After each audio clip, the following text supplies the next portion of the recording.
Am I the a-hole for not keeping my ex-wife's stuff for over 2 years while she figured it out? Original post. So me and my ex-wife were married for a little over a year when she came home from a girls' trip and decided she didn't want to be married anymore. Wouldn't really give me a reason for this, didn't want to discuss it unless it was with a therapist, which I didn't want to do unless she told me first because I didn't want to be blindsided by something with a stranger present. Long story short, I could have been a better husband, she could have been a better wife. But we separated, divorced, and that was fall of 21. Fast forward to now, we've had very minimal contact, for taxes or mail, stuff like that, but have been very civil with each other. So this past summer, I hadn't heard from her for months, and wanted to clean out my garage. Some totes of clothes and decorations that I'll never use. So, away it went to the trash or donated. Now, when we first separated, I gave her plenty of time and opportunity to remove her items from the house. Anything that wasn't blanketly mine, like my PC or guns or stuff like that. I honestly just wanted her out of my life, so I told her to take whatever she wanted. Even leaving the locks unchanged for a whole year after divorcing, because up till then her name was still on the deed to the home. I guess she moved away after the divorce to another state? I'm unsure, as I just didn't ask, I didn't care. So recently she texts me and said she would be in town and asked if she could come get her stuff and remove some of the household items, as well as like a gas grill and a table. Items we got when we were together and have been left with me and used by me for the past 2 years and the items that I've gotten rid of. So am I the a-hole for just telling her no? I don't want to be mean about it, but it's been 2 years since we divorced. How long was I supposed to hang on to this stuff? She never asked me to hang on to it for her. Plus the common house items that I've been using. Am I just supposed to let her have those and buy new stuff? I'm very confused about what she expected after 2 years of being divorced. Edit. There was a previously discussed time for her to get her stuff. I'm going through text messages trying to figure out what to tell her. It was last Christmas, and she never showed up because she said she got caught up with family and had to fly to New York for the New Year's party. That was also the last time we spoke till now.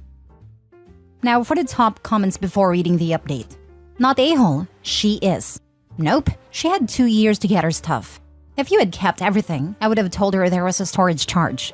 Tell her since she did not contact you earlier, you assumed she had moved and left everything behind. Solid no to her getting anything at this point. Property abandoned at your home is kept for you to decide on. Statute of limitations for stuff from an ex is like 2 months at best. 2 years is just unreasonable. Yep, this. My ex only had 21 days in our estate to get his stuff. I was nice and kept it for 6 months, and then donated it all. Except the Xbox, I kept that. Not the a-hole. She most likely cheated on that girl's trip. Awfully coincidental how after an entire year suddenly she wants to end a marriage, directly after coming home from a trip with the girls. As for the stuff, you're not her personal U-Haul. Sounds like you dodged a bullet, Opie. She most likely cheated on that girl's trip. Glad I'm not the only one thinking this.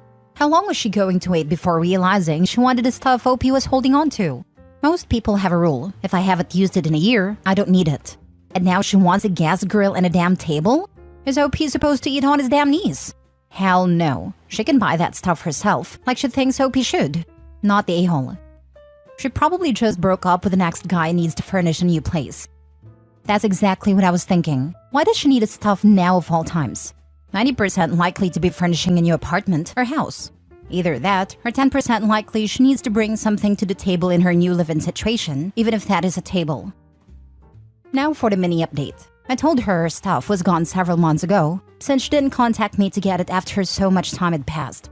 I do have one item that I'll return to her because it was her family's, and I didn't know it was left here. No response thus far.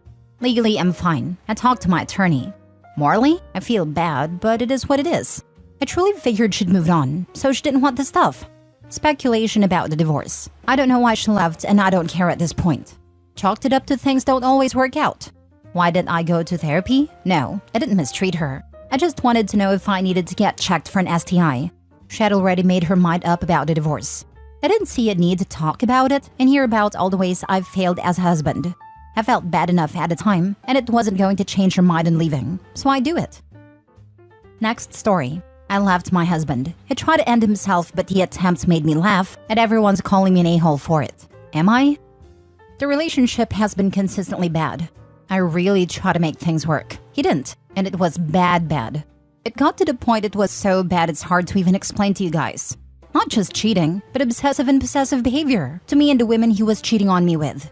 To the point he had been served 3 restraining orders. I felt trapped. He'd destroy my purse, throw my keys into a nearby pond. He would destroy my phone when I'd try to leave. I'd walk miles to get away from him to my parents' house in a dark country road, and he'd barrel down in his car trying to hit me to protect me. Because there are coyotes and bobcats and dangerous people out there, and told me and the police that he was trying to hit me to immobilize me, so I'd have to get into the car and be safe. Yeah, it was bad. Well, at one point, I had finally planned and started executing my escape. I had my things packed and moved. I coordinated a place to stay. I had to do it all fast while he was at work.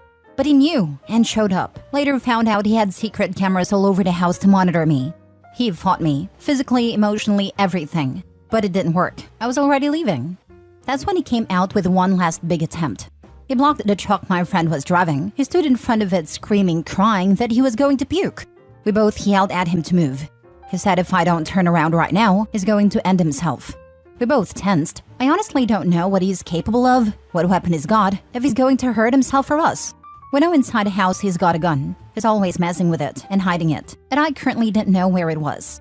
So I'm beginning to panic and trying to discreetly reach my phone to call for police. That's when it happens. He lifts something to his wrist and says, "I'll do it. I'll slit my freaking wrist right here." In his hand, he's holding his electric razor. The kind with the round flexible trimmers at the top. I couldn't help it. I don't know if it was the adrenaline, but the sudden change up from rushing to leave and trying to get out, and then legit thinking someone was about to die, to suddenly seeing someone threaten to take their life with such a comical items, I busted out laughing. Yes, I understand that's insensitive if someone was really going to hurt themselves. Honestly, I don't think he ever was going to. It was a manipulation tactic. And if he was, he wouldn't have picked that. But it just came out. He got mad at us laughing. He just sulked away and we drove off. I honestly thought I was going to faint after that. Like the tension of all that to finally feeling safe. It was like my body excited to give out right then. Okay, so all that happened. We get to my new place, my friends come to help me unpack and get settled. I had told my friends what happened and how I laughed, and it was only then that he finally let us leave. They had some idea of how bad the relationship had gotten, but they're really upset at me now. They can't believe I would treat anyone going through that kind of mental state that way. They agree it's a dumb thing he did, but they think laughing at it was the worst thing I could do. They think if anyone threatened to do that in front of them, they'd be horrified, regardless of what item they picked up. It's hard for them to understand a roller coaster of reaction, the extreme terror and fear. It's not like I was being cold, it was a reaction in the moment. Now I feel like I've left that bad situation, and my reaction is now making my friends think I'm just as bad as him. I'm worrying I'm just as bad as him. I feel like I'm making excuses about it because of the situation, but the truth is that I'm not a good person. Am I the a-hole? If someone says they'll kill themselves if you leave them, that's your cue to run. Laughing was the best reaction. It let him know that you weren't going to let him manipulate you anymore. Not the a-hole OP. Glad you finally got out of there. Make sure you have security cameras in your new place. This, not the a-hole. If someone had treated me like that, threatened to end themselves with something that couldn't actually do it, I'd laugh too. Not the a-hole. Your involuntary reaction was your body letting go of the fight or flight response, aka relief.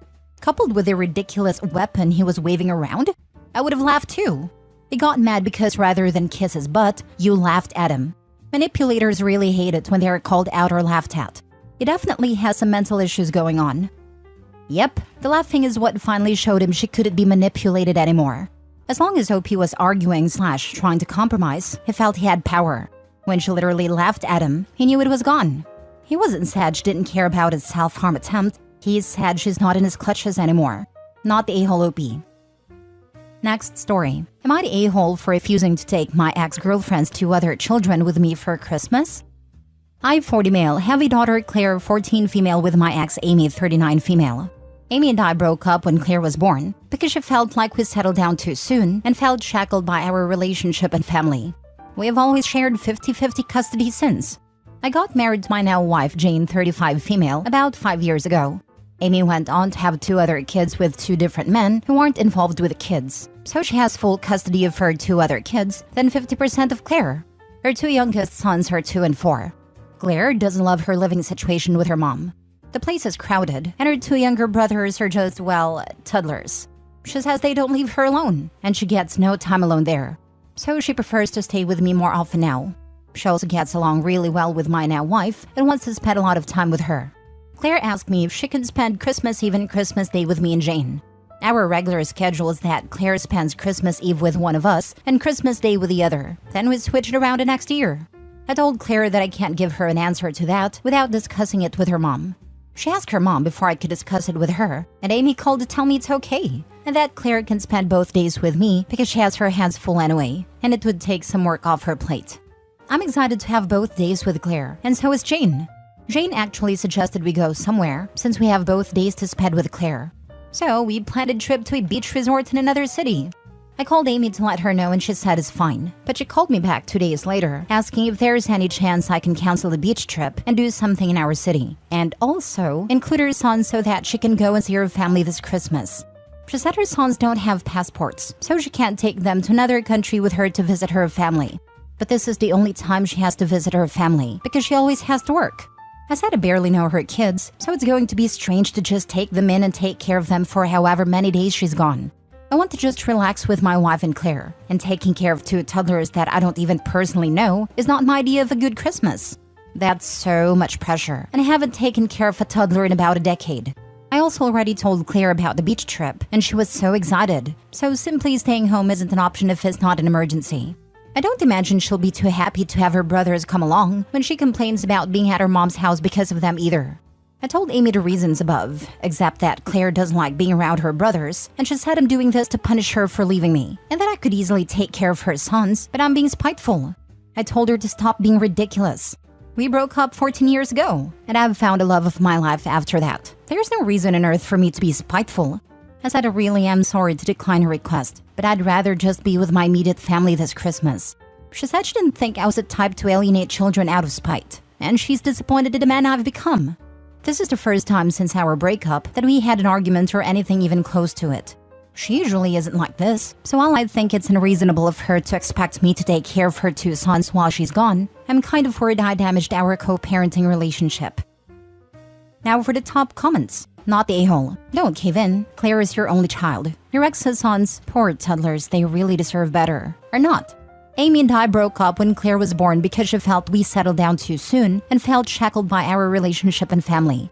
Basically, she dumped you because she wanted to have fun with other men and proceeded to have 2 children with 2 different baby daddies who unsurprisingly left her.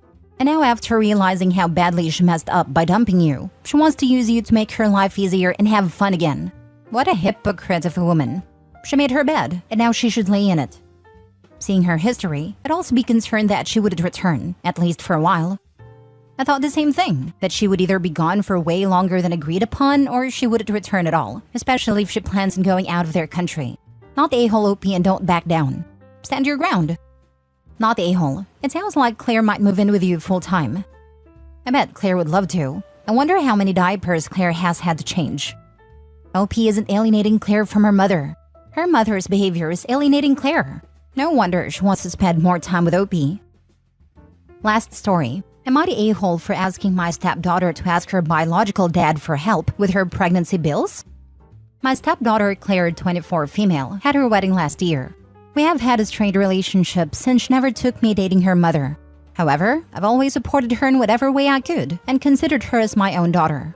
I paid for everything throughout her life, including meeting all of the wedding expenses solo. She never valued that though. Her biological father has been absent for most of her life since she was a newborn, and yet she wanted him to walk her down the aisle.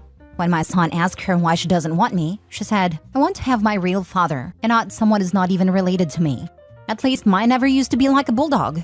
This was in reference to an illness I had, after which I suddenly gained a lot of weight, although I was normal after that.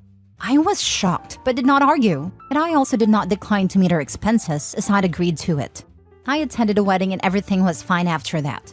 Until a few months later, when her husband died in a car crash and she was pregnant.